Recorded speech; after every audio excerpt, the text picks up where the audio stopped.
오늘 함께 나누실 말씀 구약 보겠습니다. 사무엘상 6장 12절 한 절 말씀인데요. 말씀은 앞뒤로 좀 많이 보도록 하겠습니다. 말씀 제목이 뭔가요? 다 함께 시작. 울면 없는 고갯길. 한국 노래 중에 이런 제목이 있지 않나? 좀 비슷한 게 있죠. 뭐죠? 울고 넘는 박달재. 맞아요. 울고 넘는 박달재. 근데 오늘은 박달재가 아니라 메스메스라고 하는 고갯길입니다. 자, 말씀을 한번 나누면서 어떤 사건인지 보도록 합시다. 사무엘 제사장이 떠나고 그 뒤를 이어서 엘리 제사장이 됩니다. 그리고 엘리 제사장에는 두 아들이 있었습니다. 흠니하고 비느하스라고 하는 두 아들이 있었는데 이 두 아들이 좀 속된 표현으로 얘기하자면 망나니예요. 망나니. 그래서 이 두 아들들이 제사장의 아들이면서 제물에 바쳐지는 고기를 먼저 꺼내다가 바베큐해서 먹고 또 수종들은 여인들을 범하고 많은 범죄를 저질렀습니다. 그러한 상황 가운데서 이스라엘이 전쟁을 하게 됩니다. 늘 이스라엘과 부닥치던 블레셋과의 전쟁인데 이 첫 번째 전쟁에서 여지없이 패하고 맙니다. 4천 명이 죽어갔습니다. 이스라엘 장로들이 모였습니다. 우리가 하나님의 백성인데 블레셋에게 처참하게 졌다고. 그래서 늘 하나님의 언약궤가 있는 곳에 이스라엘이 승리했습니다. 그래서 실로라고 하는 좀 떨어진 곳에서 보관됐던 언약궤를 전쟁터까지 갖고 왔습니다. 그러자 블레셋 사람들이 두려움에 떨기 시작했습니다. 저 이스라엘 백성들이 언약궤를 갖고 왔다고, 이제 우린 죽게 되었다고 두려워합니다. 왜냐하면 그들은 출애굽의 역사를 다 알고 있습니다. 저 이스라엘 백성을 하나님께서 어떻게 인도하시고 또 하나님께서 가나안 땅을 들어올 때 얼마나 많은 이방 민족을 몰살을 했는지 알고 있었기 때문입니다. 자, 언약궤가 들어왔습니다. 두 번째 전쟁에서 어떻게 됐을까요? 지금까지의 역사를 보면은 이겨야 합니다. 그러나 이스라엘은 또다시 처참히 패합니다. 이번에는 3만 명이 전사하는 참패를 당합니다. 그리고 이렇게 참패를 당할 뿐만 아니라 갖고 왔던 언약궤를 블레셋 사람들에게 빼앗깁니다. 전쟁이 진 것이 끝난 게 아니라 언약궤를 빼앗겼어요. 이방 민족에게. 언약궤가 뭔가요? 하나님의 임재를 상징하는 거예요. 하나님을 빼앗겨 버렸어요. 이스라엘은 충격에 빠져버렸습니다. 왜 이 언약궤를 빼앗길 정도로 참패를 당했을까요? 왜 두 번이나 계속 이스라엘은 전쟁에 졌을까요? 바로 앞서 얘기했던 엘리 제사장 두 아들의 범죄를 하나님께서 그냥 지나치지 않으셨습니다. 그래서 말씀에는 내가 엘리 제사장한테 얘기합니다. 네가 아는 그 범죄를 내가 그냥 지나치지 않겠다. 그래서 이스라엘은 이렇게 큰 참패를 당하게 됩니다. 여러분, 지도자의 타락은 한 사람의 개인의 타락에서 끝나지 않습니다. 지도자가 타락하면 나라가 망하고 백성이 환난을 당합니다. 이것은 비단 성경만의 이야기가 아닙니다. 세계 역사가 이를 증명하고 있습니다. 그래서 우리는 위정자를 위해서 기도해야 됩니다. 미국의 지도자를 위해서 기도해야 하고요. 요즘 참 힘든 한국의 리더들을 위해서 기도해야 됩니다. 이렇게 블레셋의 승리로 언약궤를 전리품으로 갖고 갔습니다. 블레셋이. 그들은 어떤 마음이었을까요? 이 언약궤가 있는 동안 이스라엘이 승리했습니다. 그러니까 일단 언약궤를 빼앗아 왔으니 이제 이스라엘은 우리의 밥이다. 그리고 또 하나 기대하는 것이 있었습니다. 언약궤를 갖고 있으면 모든 전쟁에 이길 것 같았습니다. 언약궤가 전쟁의 신인 줄 알았습니다. 이제는 언약궤를 빼앗았으니까 이제 우리가 전쟁하는 것마다 우리가 다 이길 것이다, 이렇게 생각했습니다. 그러나 여러분, 이 언약궤의 능력은 그것을 갖고 있는 소유에서 나온 것이 아닙니다. 언약궤를 가졌기 때문에 언약궤에서 능력이 나오는 것이 아니라 언약궤의 능력은 관계에서 나오는 것입니다.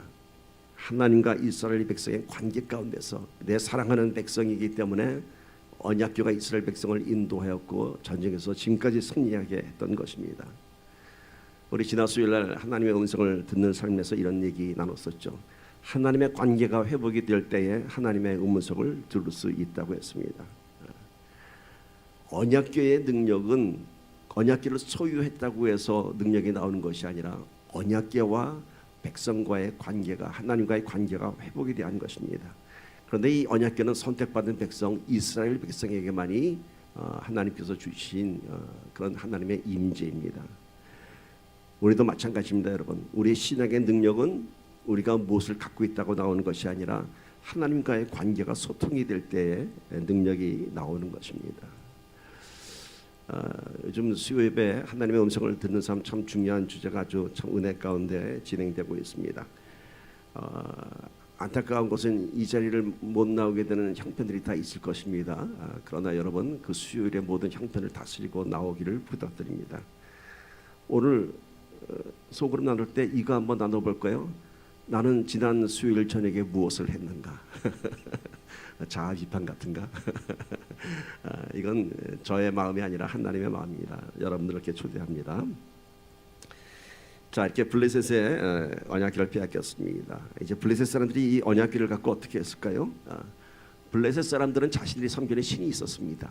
다곤 신, 다곤 신상 앞에 이제 자기네 승리를 기뻐하면서 이 언약궤를 갖다 놨습니다. 그런데 그 다음날 어떤 일이 벌어졌나요? 자기네들이 섬기는 그 신상 앞에 우리가 이 하나님 섬기는 민족을 이었다. 그래서 언약궤를 딱 갖다 놨는데 그 다음날 보니까 이 다곤 신상이 엎으러져 있어요. 언약궤 앞에. 이게 어쩐 일이지? 그 큰 신상이. 그래서 다시 세워놓았습니다. 그랬더니 그 다음 날에는 어떻게 됐나요? 그 다음 날에는 목이 부러지고 팔이 부러지고 이렇게 뒹굴어져 있습니다. 이들이 얼마나 충격을 받았을까요? 그런데 여기서 끝난 것이 아닙니다. 자기들이 섬기는 신상이 저렇게 무너지고 쓰러진 것에서 끝난 것이 아니라 그날부터 그 블레셋 땅에 독종이 퍼지기 시작했습니다. 악한 종기가 전염병이 돌았습니다. 그러자 블레셋의 제사장들이 회의를 합니다. 안 되겠다. 이 언약궤를 갖고 왔더니 이제 하나님의 저주가 시작되었다. 그래서 이제 다른 마을로 옮겨라. 그래서 이 전쟁이 됐던 아스돗에서 가드라고 하는 곳으로 옮깁니다. 자, 이 독종이 언약궤 때문인지 아니면은 자연적인 전염병인지 알기 위해서 언약궤를 옮겼습니다. 어떻게 됐을까요? 언약궤를 가드로 보내는데 그곳에서도 역시 독종이 시작되었습니다. 자, 지도를 한번 봅니다.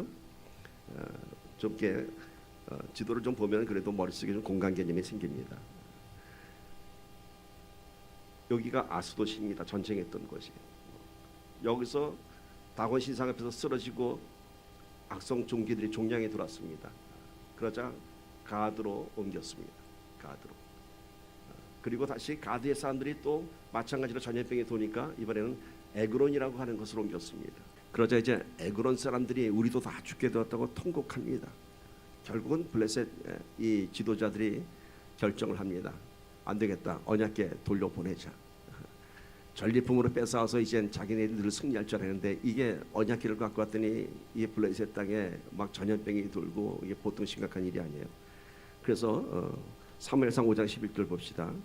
이에 사람을 보내어 블레셋 모든 방백을 모으고 이르되 이스라엘 신의 궤를 보내어 그 있던 곳으로 돌아가게 하고 우리와 우리 백성이 죽임당함을 면하게 하자니 이는 온 성읍이 사망의 환난을 당함이라. 전염병이 돌기만 한 것이라 하고 많은 사람들이 죽어나갑니다. 여러분, 이 언약궤라고 하는 것은 그곳에 하나님의 임재가 있는 것입니다. 이 거룩한 임재 앞에 서게 되면은 당연히 죄의 대가를 치르게 됩니다. 죄의 삭은 사망이라고 나와 있습니다. 그러니까 이게 하나님의 임재, 이 언약궤 앞에 죄가 있는 몸으로 나가게 되면 다 죽게 되어 있습니다.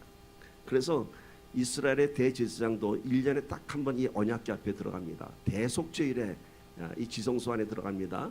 그런데 이 대제사장도 그냥 들어가지 않고 정결의식을 다 치른 다음에 들어가는데 그래도 혹시 들어가서 죽을까봐 몸에다가 긴 끈을 메고 들어갑니다. 혹시라도 제사장이 감춰진 죄가 있으면은 그 안에서 죽으면은 또 누가 들어갈 수도 없잖아요. 또 죽잖아요. 그러니까 줄을 당겨서 끄집어내기 위해서. 그만큼 언약궤라고 하는 것은 하나님의 거룩한 임재가 있는 것입니다. 기억하실지 모르겠는데 영화 인디아나 존스의 첫 편이었나요? 잃어버린 성궤라는 편에 보면 이런 장면을 표현한 게 나옵니다. 그 잃어버린 성궤, 그 이제 언약궤가 나오죠. 거기서 사람들이 그 언약궤를 막 찾고서 뚜껑을 열려고 하니까 무슨 푸른 연기가 나오면서 그 안에 있던 사람들이 다 죽는 모습이 영화에서 나왔습니다. 바로 언약궤의 거룩함을 얘기한 것입니다. 여러분, 이렇게 하나님의 임재 앞에 선다는 것은 두려운 것입니다. 오늘 우리 예배 우리가 자리에 나왔습니다. 이곳이 어떤 곳인가요? 하나님의 임재가 계신 곳입니다. 그런데 오늘 우리가 이 예배 자리에 이렇게 설 수 있는 것은 이미 예수님께서 우리를 위해 피를 흘리셨기 때문인 것입니다. 그래서 우리가 오늘 비록 죄인의 모습이지만은, 죄의 흔적이 있지만은, 여전히 내 안에 감춰진 죄들이 있지만은, 그래도 예수님의 보혈의 피가 우리를 덮어주기 때문에 이 자리에 서서 예배드리고 하나님의 임재를 경험할 수 있는 것입니다. 자, 이제서 언약궤를 돌려보내기로 했습니다. 이제 블레셋 사람들이 어떻게 돌려보낼까 연구를 합니다. 6장 1절에서 3절 봅시다. 여호와의 궤가 블레셋 사람들의 지방에 있은 지 7달이라 7달 동안 환난이 지나간 거예요. 많은 사람들이 죽어나갔어요. 블레셋 사람들이 제사장들과 복술자들을 불러서, 복술자는 그곳에 이제 있는 말하자면 점치는 사람들, 뭐 이런 사람들입니다. 불러서 이르되 우리가 여호와의 궤를 어떻게 할까? 그것을 어떻게 그 있던 곳으로 돌려보낼 것인지 우리에게 가르치라. 그들이 이르되 이스라엘 신의 궤를 보내려거든 거저 보내지 말고 그에게 뭘 드려요? 속건제를 드려야 할지니라. 그리하면 병도 낫고 그의 손을 너희에게서 옮기지 아니한 이유도 알리라 하니. 요즘 레기 열심히 공부하시는 분들은 아마 이 속건제 나오면 좀 반가울 거예요. 드디어 속건제 나왔다.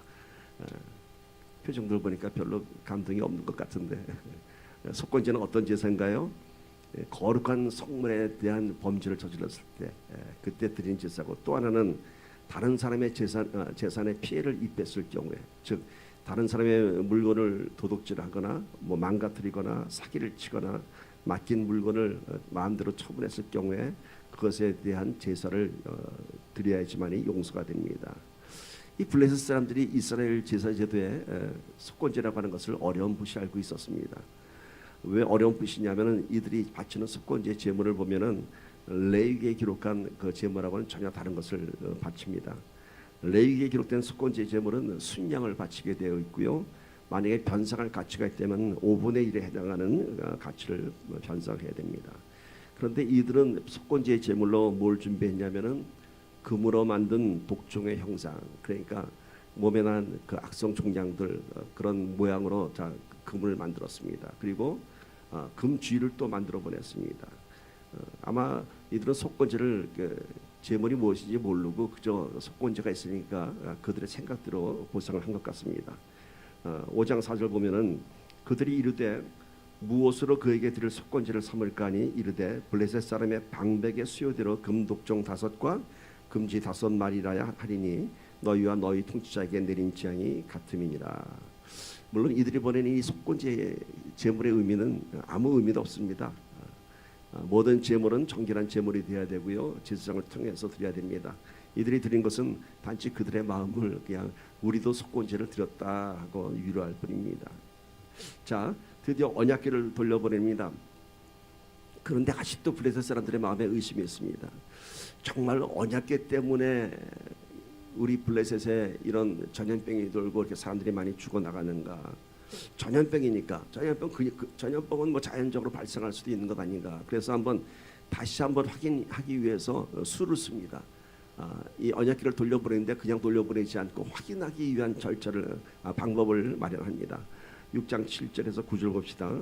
그러므로 새 수레를 하나 만들고 멍에를 메어보지 아니한 젖나는 소 2마리를 끌어다가 소의 수레를 메우고 그 송아지들은 떼어 집으로 돌려보내고 여호와의 궤를 가져다가 수레에 싣고 속건제로 드릴 금으로 만든 물건들은 상자에 담아 궤 곁에 두고 그것을 보내어 가게 하고 보고 있다가 만일 궤가 그 본 지역길로 올라가서 베세메스로 가면 이 큰 재앙은 그가 우리에게 내린 것이요 그렇지 아니하면 우리를 친 것이 그의 손이 아니요 우연히 당한 것인 줄 알리라 하니라. 자, 자기네들이 당한 이 환난과 이 전염병이 정말 언약궤 때문인지 아닌지 다시 한번 최종 점검을 합니다. 그래서 어떻게 했어요? 새 수레를 하나 만들고 멍에를 메어보지 아니한 젖나는 소 2마리를 끌어다가 그걸 끌게 합니다. 왜 이렇게 했을까요, 여러분? 이 베세메스로 향하는 이 수레를 끄는 이 젖소 두 마리의 그 특징이 있죠. 첫 번째는 뭔가요? 한 번도 멍에를 메어보지 않은 소입니다. 두 번째는 젖을 물리는 송아지가 있는, 그러니까 얼마 전에 새끼를 낳은 소죠. 젖을 떼지 않은 그런 암소입니다. 그리고 몇 마리가 그렇다고요? 두 마리가 그렇습니다. 그런데 마지막에 이 두 마리는 번제물이 된 것이 이제 뒤에 나옵니다. 하여튼 이 네 가지가 의미하는 것이 오늘 말씀의 주제입니다. 여러분, 왜 블레셋 사람들이 이런 선택을 했는가요? 수레를 끄는 데는 암소가 아니라 멍에를 접은 경험이 있는 황소가 수레를 끌어야 됩니다. 젖을 떼지 않은 송아지가 있는 소들은 절대로 자기 새끼 두고 떠나지 않습니다. 움직이지 않습니다. 또 두 마리가 수레를 끌려면 서로의 힘을 조절할 수 있는 경험이 있는 소로야 합니다. 아니면 서로 제갈길로 가기 때문에 수레가 제대로 가지 못합니다. 이 언약궤를 싣고 가는 이 두 마리의 암소는 상식적으로는 수레를 끌 수 없는 소입니다. 그런데 그들이 이런 소를 선택한 이유는, 만약에 이 소들이 정말 저 베세메스는 이스라엘 땅입니다. 베세메스로 넘어가면은 그거는 정말 하나님께서 우리에게 내린 재앙이고, 만약에 저 젖소들이 넘어가지 않고 여기서 우왕좌왕 하면은 그거는 뭐 우연히 우리한테 이런 재앙이 내린 것이다. 그걸 확인하기 위한 것입니다. 자, 그 결과는 어떻게 됐을까요, 여러분? 생각해 보세요. 제일 중요한 것이 뭐냐면은 아직 젖 먹는 자기 새끼가 있습니다. 그런 새끼를 두고 이 어미 젖소는 절대로 떠나지 않습니다. 그리고 멍에란 건 한번 접어지도 않았습니다. 그런데 이상한 막 멍에를 매게 합니다. 어떻게 됐을까요? 그 결과는 뒤도 돌아보지 않고 베세메스 언덕을 넘어갔습니다. 오늘 12절 말씀입니다. 암소가 베세메스 길로 바로 향하여 대로로 갈며 갈 때에 울고 좌우로 치우치지 아니하였고, 블레셋 방백들은 베세메스 경계선까지 따라가니라. 자, 소리를 질러버리는데 땡 하니까 어떻게 해요? 그냥 뒤도 안 돌아보고 젖소들이 움직이는 거예요. 대로를 향해서 직선으로. 그리고 울면서 울면서 하는데 좌로나 우로로 치우치지 아니하였고. 그러니까 이 블레셋 사람들이 어디까지 쫓아갔어요? 베세메스 경계선까지 쫓아갔어요. 이게 정말 이 젖소들이 거기까지 넘어가는가? 넘어갔어요. 오늘 이 베세메스로 향하는 수레가 우리에게 주는 메시지를 찾아봅시다. 첫 번째는 한 번도 멍에를 메어보지 않은 소입니다. 자, 베세메스로 향하는 그 소의 사명이 뭔가요? 수레를 끌고 주저없이 이스라엘 땅으로 가야 됩니다. 그래야지만이 하나님 살아계신 것을 증거하는 것입니다. 그런데 한 번도 멍에를 메어보지 않았습니다. 당연히 멍에를 멜 때 발버둥 쳐했습니다. 그러나 이 소들은 얌전히 멍에를 메었습니다. 무슨 말씀이 생각나세요? 마태복음 11장 29절 30절 말씀 보세요. 나는 마음이 온유하고 겸손하니 나의 멍에를 메고 내게 배우라. 그리하면 너의 마음이 쉼을 얻으리니 이는 내 멍에는 쉽고 내 짐은 가벼움이라 하시니라. 여러분, 신앙생활은 결코 내 힘과 내 경험으로 하는 것 아닙니다. 예수님과 함께 멍에를 지는 것입니다. 저 한 번도 교회 안 나가봤는데요. 괜찮아요. 저 한 번도 멍에 앉아봤는데요. 괜찮아요. 왜? 하나님이 부르셨기 때문에. 이곳에 오면은 너희 마음이 쉼을 얻으리라. 내 멍에는 쉽고 가볍다 합니다. 우리들의 신앙생활 한번 되돌아봅시다. 나는 어떻게 신앙생활을 시작했는지. 우리 하반기 주제가 이젠 달라집시다입니다. 나는 어떻게 신앙생활을 시작했고, 내가 처음 정말 크리스천으로 살아가는 그 모습이 어땠는지. 저도 좀 돌아봤습니다. 저도 돌아보니까요, 이런 일이 기억이 납니다. 저는 한 번도 멍에를 메어보지 못하는 암소였습니다. 물론 어려서 말 배우기 전부터 교회 나왔고 늘 그 교회가 제 삶의 한 중요한 부분이었습니다. 그럼에도 불구하고 제가 한 번도 멍에를 메어본 적이 없는 그런 암소가 된 적이 있었습니다. 한참 은혜 받고 뜨겁게 신학 공부하고 있을 때였습니다. 아직 전도사 임명도 받지 않은 그냥 집사였습니다.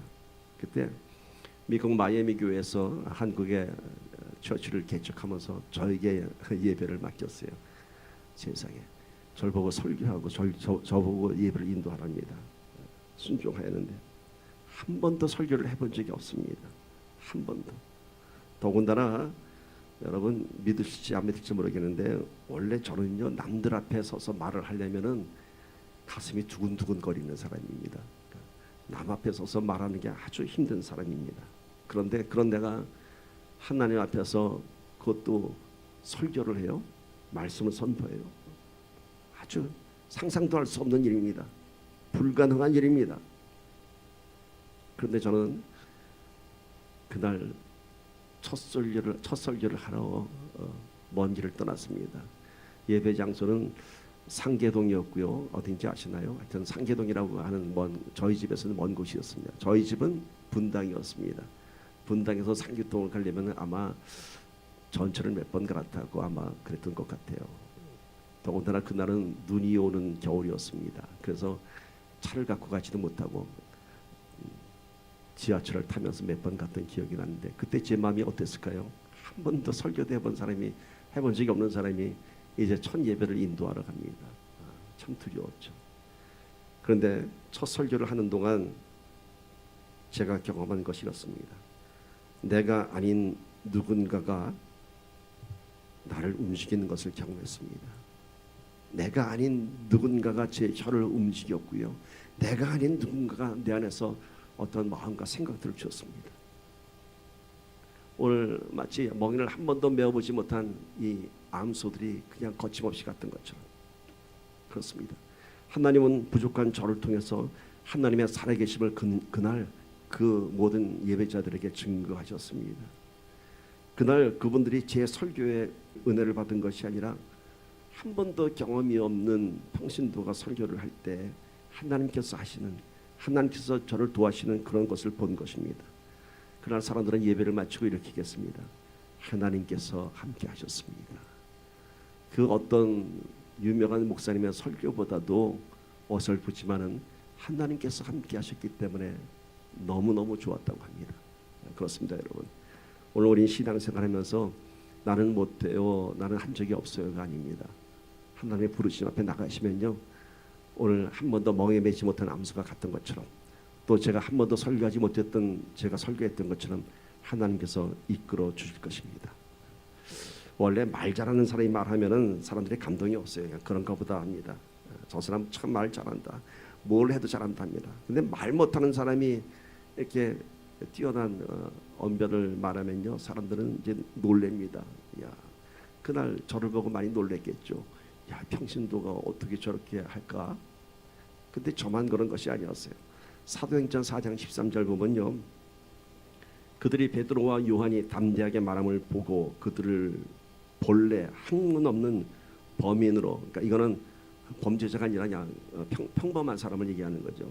학문 없는 보통 사람을 알았다가 이상히 여기며 또 전에 예수와 함께 있던 줄도 알고, 자, 베드로와 요한이 이제 성전 미문 앞에 들어갔다가 앉아 있는 안전뱅이를 일으켜 세우는 사건이 있죠. 그리고 나서 베드로와 요한이 회중들에게 이제 메시지를 선포합니다. 근데 그걸 두고 사람들이 놀랍니다. 어부 출신들의 무식한 사람들 아니야. 근데 어떻게 저렇게 말을 잘할까? 그들의 설교는 그들의 경험과 학식에서 나온 것이 아니었습니다. 바로 성령의 역사였던 것입니다. 결국 사람들은 이날 베드로의 설교에 3,000명이 회개하는 역사가 일어났습니다. 그리고 세례를 받았습니다. 놀랍지 않습니까, 여러분? 약간 돼서 나의 능력이 온전해짐이라고 지난주에도 나눴었죠. 우리가 부족할수록, 우리가 연약할수록 그때 하나님께서 일하시는 겁니다.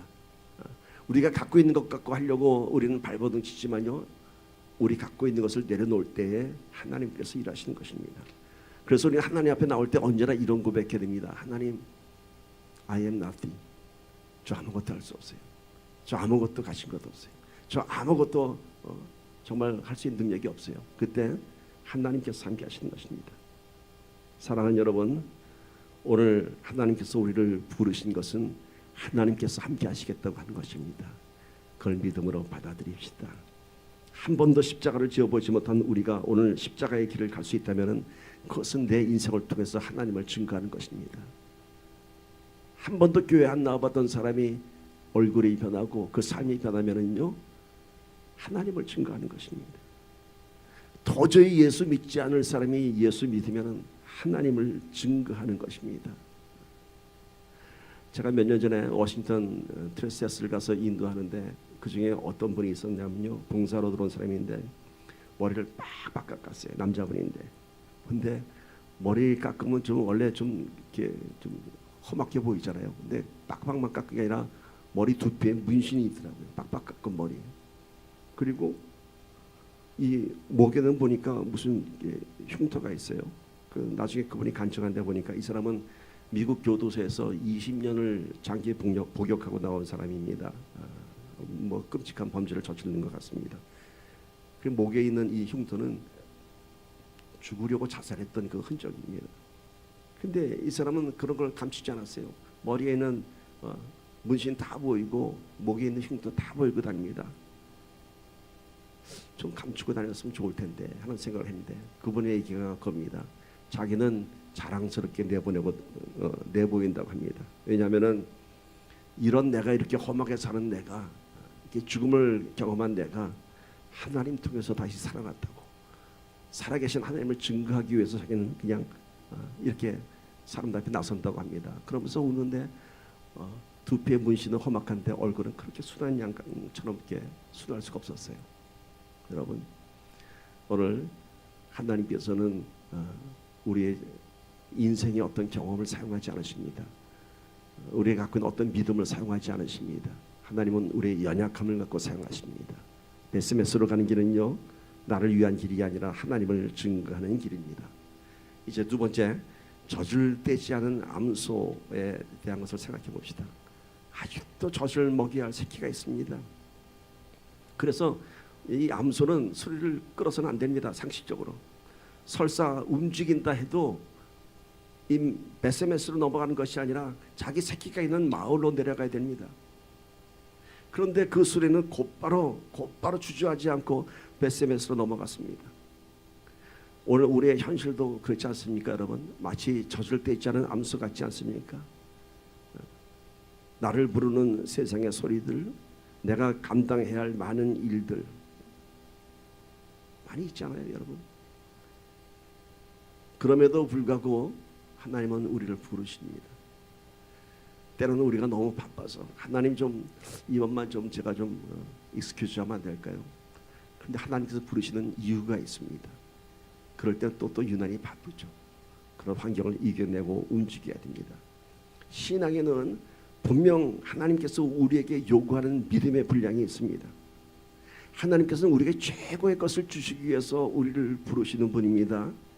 마찬가지로 우리가 하나님의 최고의 은혜를 경험하려면 우리가 놓지 못하는 것도 내려놓을 수 있어야 됩니다. 어미에게 새끼만큼 소중한 것이 어디 있겠습니까, 여러분? 새끼만큼 당연한 세상의 상식이 있죠. 그런데 하나님은 아브라함에게 이삭을 요구했어요. 100살이 난 그 귀한 자기 자식을 하나밖에 없는. 하나님은 때로는 이렇게 우리에게 이해할 수 없는 요구를 하십니다. 내려놓을 수 없는 믿음을 요구하십니다. 그러나 아브라함이 순종하고 자기 이삭을 제물로 드리고자 모리아산을 올라갔을 때 하나님께서는 어떻게 했죠? 이미 그 아들을 대신해서 순양을 제물로 준비하셨습니다. 하나님은 결코 이삭을 데려가지 않으셨습니다. 단지 아브라함의 믿음만 요구한 것입니다. 여러분이 내려놓을 수 없는 것을 내려놓으면요, 하나님 여러분께서 그 소중하게 여기는 그 아까운 것들, 소중한 것들 버리게 하지 않습니다. 오히려 하나님께서 더 보호하고 지켜주십니다. 내가 지키려고 하면은 잃어버리고 망가지겠지만요, 여러분 그것을 하나님께 맡기면요, 하나님께서 보호하십니다. 여러분의 인생을 여러분의 능력으로 살아가시겠습니까? 여러분의 경험으로 살아가시겠습니까? 아니면은 하나님의 권능으로 살아가시겠습니까? 이게 우리 신앙인의 축복받는 비밀입니다. 내 것을 드리고 하나님의 것으로 채우는 것입니다. 그러면 우리 하나님은 우리가 드린 것보다 더 좋은 최고의 것으로 갚아주십니다. 하나님 앞에 내려놓지 못하는 아직도 붙잡고 있는 것이 있다면 오늘 믿음으로 하나님께 맡기십시오. 여러분의 시간과 여러분의 모든 여건과 여러분의 모든 소유들 하나님께서 책임지십니다. 여러분, 소들도 자식들을 두고 벳세메스로 가지 않았습니까? 근데 오늘 말씀에 뭐가 기록되어 있어요? 좌우로 치우치지 않고 가는데 어떻게 갔다고요? 울면서 갔다고 했어요. 거의 울면서. 이거 보면은 소들이 자기 새끼를 두고 가는 그런 고통의 소리가 아닐까? 그런 소리일까요? 만약에 그런 본능적인 애통함의 소리였다면 소들은 움직이지 말았어야 합니다. 이 소의 눈물에 의미가 있습니다. 이 소의 눈물에 의미가 있습니다.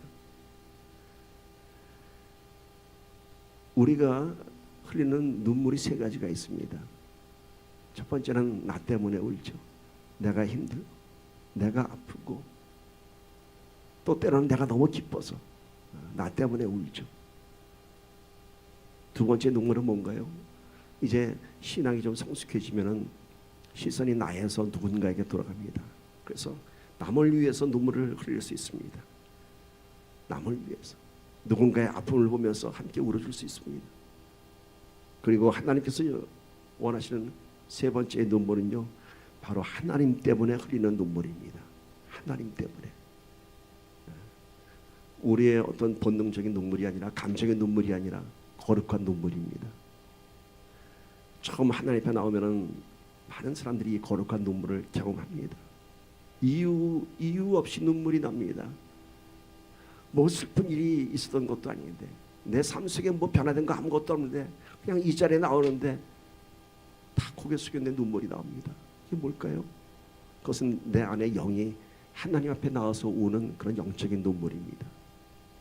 집을 떠났던 자식이 자기 아버지 집에 들어왔을 때 흘리는 눈물, 그런 눈물이에요. 세상에서 방황하다가 이 자리에 나왔을 때, 하나님 앞에 나왔을 때 쏟아지는 눈물들, 그게 바로 거룩한 눈물입니다. 오늘 이 벳세메스의 암수가 흘렸던 눈물은요, 새끼를 두고 가면서 흘리는 그 통회의 눈물이 아니라 하나님의 임재에 끌려가는 그런 거룩한 눈물을 의미하는 것입니다. 여러분, 이 젖을되지 않은 암수의 두 번째 영적인 의미는 이런 것입니다. 세상의 유혹과 정력을 아직 벗어버리지 못한 신앙인을 의미합니다. 아직 세상의 즐거움을 잊지 못하고 세상의 미련에 남아있는 사람들이 많이 있습니다. 그런 사람들이 교회에 나와서 신앙생활하는 건 참 쉽지 않죠. 근데 이런 사람들이 이제 어떻게 변해야 되나요? 좌로나 우로나 치우치지 말고 벳세메스로 하나님의 거룩한 땅으로 가야 하는 것입니다.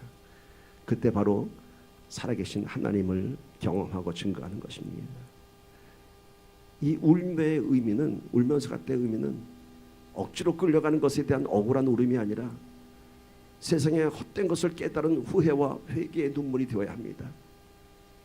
내가 내 인생에 소중한 거 다 버리고 가는구나, 이제 내 인생이 끝났구나, 그런 눈물이 아니에요. 이제는 내가 내 지나온 인생을 돌아보면서 어떻게 사는 내 인생을 기억하면서 이제는 후회와 회개의 눈물이 되어야 됩니다. 여러분, 이제는 이러한 눈물이 우리에게 회복되기를 간절히 소망합니다. 그래서 하나님 때문에 흘리는 눈물이 마르지 않기를 축복합니다. 이제 세 번째, 두 마리의 암소가 끌었다고 합니다. 여러분, 이 두 마리의 암소는요, 서로 경험도 없고 다 자기 형편도 다릅니다. 비록 이들이 젖먹이 송아지에게 가지 않고 벳세메스로 방향을 잡았다 해도 한 번도 수레를 끌어본 경험이 없는 두 마리의 소가 이 좌로나 우로나 치우치지 않고 곧바로 걸었다고 하는 것은 상식적으로 불가능한 일입니다. 곧바로 갔다고 해요. 왠지 아세요? 소가 서로 힘이 틀립니다. 가고자 하는 방향도 내가 왼발 할 때 얘는 오른발 내밀 수 있고요. 그래서 이 수레를 끄는 두 마리의 소들은 경험이 있는 소를 붙입니다. 그래야지 서로 힘의 균형을 맞춰가면서 방향을 잡을 수 있는 것입니다. 근데 한 번도 경험이 없는 이 소들이, 송아지 자기 새끼 띄우는 소들이 착 갑니다. 이게 뭘까요? 신앙은 파트너십입니다. 서로 협력하는 것입니다. 성도와 성도가 서로 다른 생각, 서로 다른 경험, 다른 형편에 있지만은 그러한 다른 생각들이, 다른 환경의 조건들이 장애가 되는 것이 아니라 오히려 하나님의 일을 섬길 때에 하나가 되어가는 것입니다.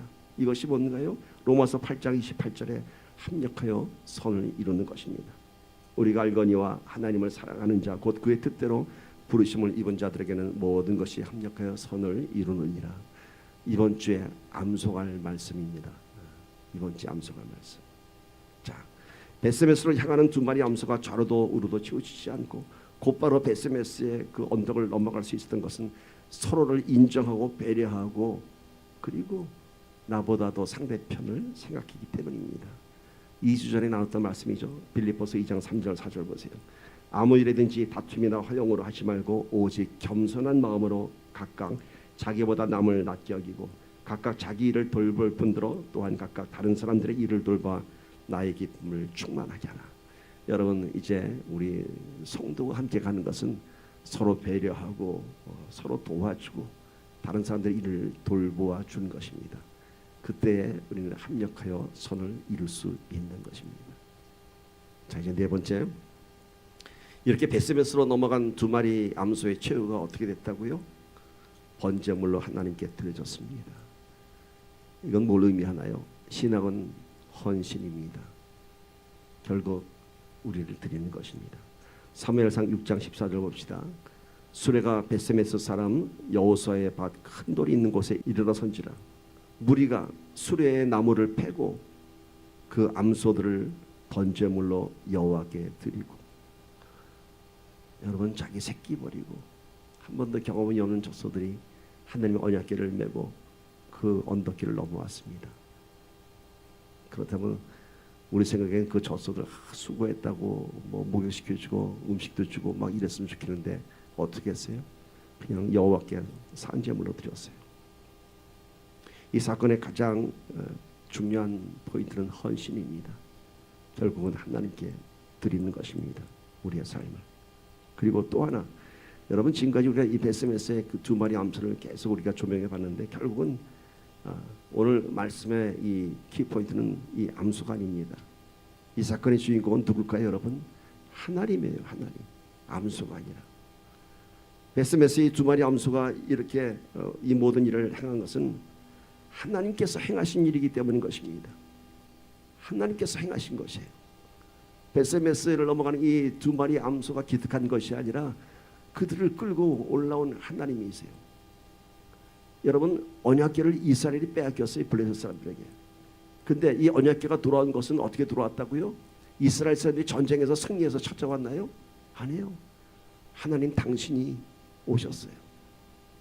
하나님 당신이 블레셋 사람들에게 징계를 드리면서 거룩한 임재를 드러내시면서 스스로 찾아온 것입니다. 여러분, 하나님께서 그렇게 우리를 찾아오셨어요. 하나님께서 우리를 찾아간 것이 아니라 하나님께서 우리를 찾아오셨어요. 이 베스메스의 암소에게는 사실은 아무런 의지가 없습니다. 오히려 울며 새끼들을 향해 돌아가는 동물적인 본능밖에 없었습니다. 이 젖소들에게는.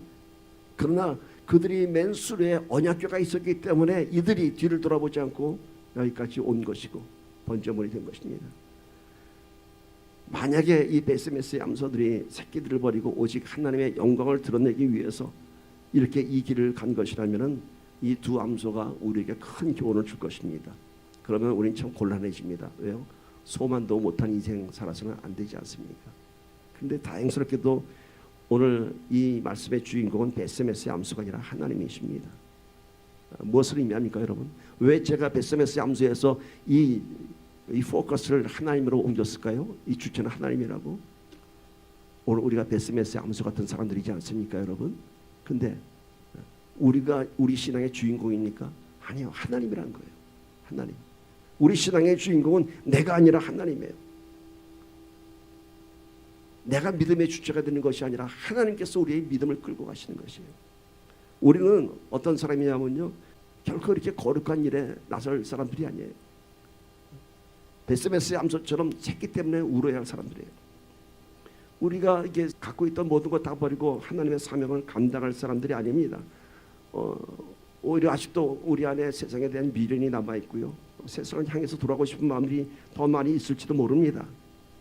십자가를 지라고요? 마지막에는 아니요. 우리는 예전에 십자가 있는 사람들을 보고 비웃던 사람들입니다. 왜 예수 믿는 사람들은 십자가를 지어라 그래요? 결코 우리는 십자가를 지고 갈 사람들이 아니었습니다. 십자가를 질 수도 없고 원하지도 않던 사람들입니다. 그런데 오늘 우리가 이 자리에 앉아서 이 말씀이 우리에게 은혜가 되는 이유는 오직 하나님 때문인 것입니다. 내가 믿음이 좋아서 내가 기도를 많이 해서가 아니라 지금 하나님께서 오늘 우리와 함께 하시기 때문에 우리가 십자가의 길을 가겠다고 결단할 수 있는 것입니다. 그런데 우리 신앙이 실패하는 이유는 왜일까요? 우리 신앙이 실족하는 이유는, 십자가를 지지 못하는 이유는 뭘까요? 그것은 바로 언약궤를 지고 가는 것이 아니라 내 짐, 내 세상의 짐을 내 힘으로 지고 가기 때문인 것입니다. 여러분의 짐을 바꾸십시오. 우리가 지고 가야 할 인생의 짐을 하나님의 언약궤로 바꾸십시오. 그 안에 하나님의 말씀이 있고 하나님의 사랑이 있고 하나님의 능력이 있습니다. 하나님께서 동행하시고 하나님께서 기뻐하시는 길을 가게 될 것입니다. 십자가의 길은 그렇게 가는 것입니다. 하나님께서는 한 번도 수레를 맨 적이 없고 저절되지 못한 암소를 골랐던 것처럼 연약한 우리를 선택하셔서 언약궤를 지고 베세메스 시온에대로 거룩한 길로 인도하신 것은 단 한 가지, 우리를 사랑하시기 때문인 것입니다. 우리의 인생을 통해서 살아계신 하나님을 증거하는 저 여러분 되기를 간절히 소망합니다. 말씀 맺겠습니다. 오늘 말씀의 네 가지 주제를 다시 한번 우리 정리하면서 잠깐 기도하기 바랍니다. 베세메스 언덕을 넘어가는 소들. 오늘 말씀 제목이 뭔가요? 울면 없는 고갯길이었습니다. 자기 새끼도 두고 넘어가고 한 번도 지어보지 못한 멍에를 지어봤지만 오늘 이 젖소들은 울면서 넘어갔습니다. 그 눈물은 고통의 눈물이 아니요, 슬픔의 눈물이 아니요, 애통함의 눈물이 아니요, 오직 하나님과 함께 가는 하나님의 임재를 경험한 그러한 눈물입니다. 오늘 우리도 한 번도 멍에를 메어보지 못한 소처럼 우리는 연약하고 부족한 사람입니다. 그러나 하나님께서는 우리가 약한 데서 하나님의 능력을 드러내십니다. 오늘 우리가 부족하지만 연약하지만 그 어떤 내 삶 속에서 자랑할 만한 거 하나도 없지만 오히려 그런 인생이 하나님을 증거하는 인생이 되는 것입니다. 아직 젖을 떼어놓지 못한 암소들입니다. 아직 우리의 삶 속에서 많은 것들이 참 우리가 떼어놓지 못하는 그런 세상의 것들이 있습니다. 그러나 하나님의 임재 앞에 젖소들이 뒤를 돌아보지 않았던 것처럼 오늘도 우리가 그렇게 가기를 바랍니다. 그리고 신앙은 혼자 가는 것 아닙니다. 파츠더십입니다.